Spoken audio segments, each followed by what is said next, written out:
Salut à tous, ici Nopesto. Alors je voulais vous faire un petit retour sur la question du pass sanitaire. Il y avait eu un article posté sur le Discord du Canard Réfractaire par Paprika où on avait vu cet article du gouvernement qui expliquait le pass sanitaire. Alors à l'Assemblée nationale, il avait d'abord été rejeté lors du premier vote, mais comme d'habitude, on sait à l'Assemblée nationale, les choses ne restent pas rejeter longtemps. Si le gouvernement décide de faire passer quelque chose, on fait simplement revoter et puis ça passera la fois suivante. Je voulais revenir sur comment le gouvernement présentait le pass sanitaire. Alors pass sanitaire, réponse à toutes vos questions. Il est disponible en format papier et numérique, il fonctionnera également via l'application Tous Anti-Covid et sera prêt à être utilisé à partir du 9 juin. Présentation.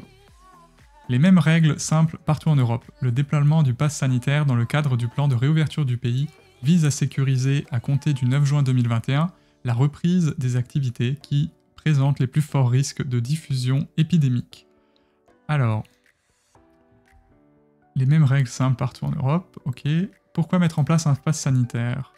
Le développement de ce pass sanitaire sur le territoire national s'inscrit en effet dans le schéma d'allègement des mesures de contrôle et de réouverture d'établissements, permettant une forme de retour à la vie normale en minimisant les risques de contamination par le virus.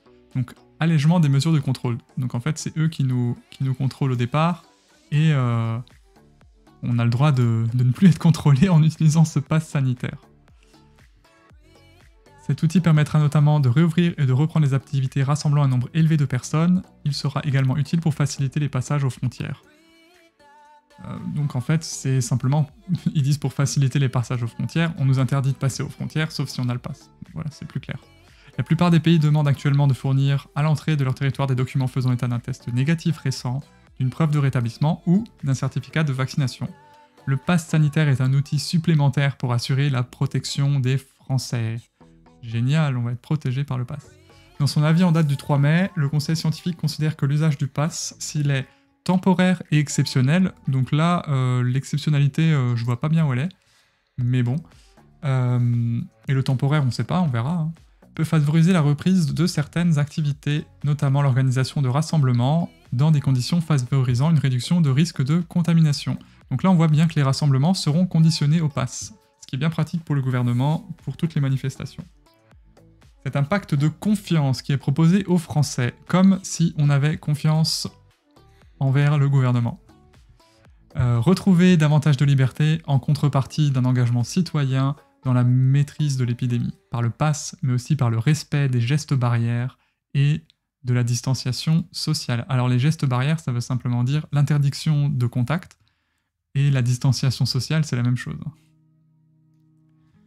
Comment fonctionne le pass sanitaire? Il permettra de vérifier le statut vaccinal, le résultat d'un test négatif ou le certificat de rétablissement d'une personne, lui permettant par exemple l'accès à un rassemblement ou à un événement de plus de 1000 personnes. Le pass sanitaire centralisera plusieurs documents relatifs à la Covid-19, les fiches de résultats des tests négatifs, le certificat de rétablissement de la Covid-19, l'attestation de vaccination. Il pourra être utilisé en format numérique via l'application Tous Anti-Covid Carnet, un outil permettant de stocker les différents certificats d'une personne, donc plusieurs certificats, mais aussi de ses enfants ou des personnes dont elle a la charge. Donc une sorte de carnet de santé numérique que l'on devra maintenant présenter. Donc c'est-à-dire maintenant, le gouvernement peut savoir comment nous nous portons et peut décider si on a le droit d'attendre à un événement ou non. Il sera également possible d'utiliser le pass sanitaire en format papier, présentant directement les différents documents demandés. Le pass est-il obligatoire? Ah, est-ce que c'est obligatoire? En aucun cas. Ah bah ça tombe bien, c'est pas obligatoire, tant mieux, on ne sera pas obligé de l'utiliser. Il ne s'agira d'appliquer ce pass à ce qui fait la vie quotidienne des Français. Les grandes surfaces, les lieux de travail, le service public ou encore les restaurants ne seront pas concernés. En revanche, les événements ou lieux impliquant de grands rassemblements à des fins de loisirs, que l'on peut programmer, seront concernés par le pass. Donc le pass est-il obligatoire? En aucun cas, mais en fait, ben si, il y a des endroits où il est obligatoire, quoi. Bon. S'il présente des risques d'attroupement ou de maintien de beaucoup de personnes en situation statique, ce qui est aussi pratique de nouveau pour les manifestations, je pense.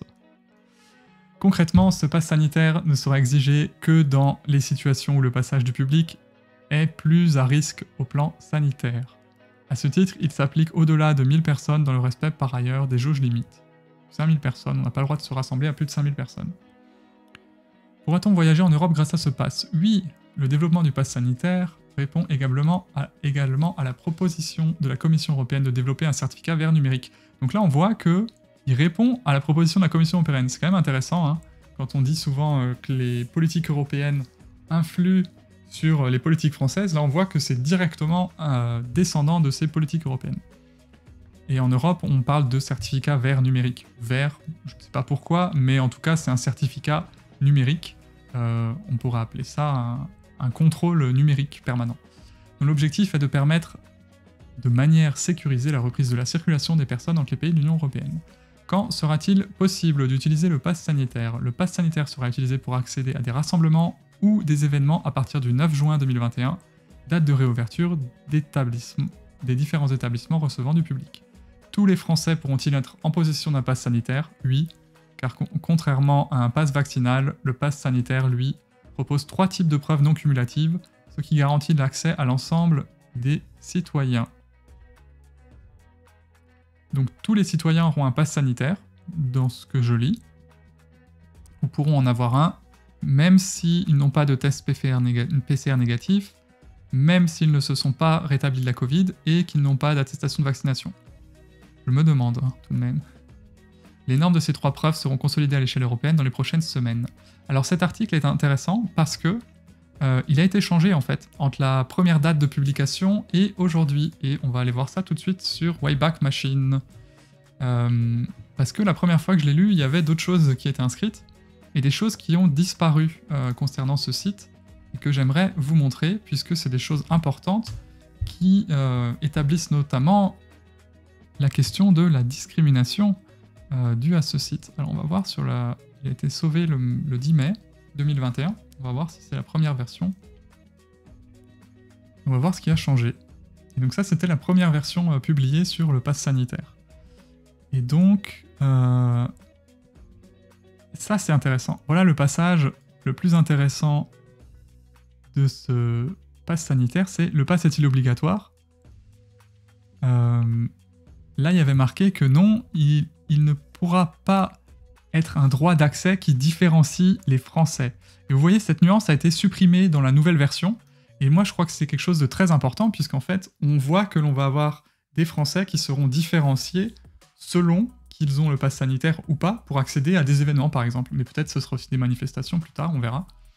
Donc en fait, si, le pass sanitaire est un droit d'accès qui différencie les Français. Ceux qui ont été malades du Covid, qui ont un test PCR ou un vaccin, et les autres. Et on voit que ça, c'est une notion qui a été retirée. Il ne saurait être obligatoire pour accéder au lieu de vie de tous les jours, blablabla. Il sera en revanche obligatoire dans les événements rassemblant plus de 1000 personnes. Donc ça, c'est la même chose que l'autre. Donc c'était ce que je voulais vous montrer, c'est que cette notion de droit d'accès qui différencie les Français, qui en fait, c'est le cas, hein, c'est un droit d'accès qui différencie les Français, le pass sanitaire, elle a été retirée pour qu'on ne s'interroge plus sur cela, parce que normalement, on n'a pas le droit de faire ça pour des citoyens hein, en France.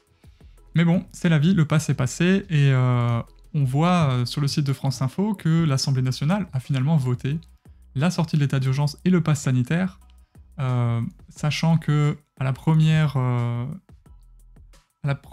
au premier vote, l'article avait été rejeté, mais en fait, comme d'habitude, on fait revoter et ça passe. Donc voilà, c'était tout ce que j'avais à dire pour aujourd'hui. J'espère que ça vous a permis d'en savoir un peu plus sur le pass sanitaire et sur toutes ces nouvelles lois qui, eh bien, ma foi, me semblent beaucoup restreindre les libertés fondamentales. Et puis voilà, allez, bonne journée, ciao.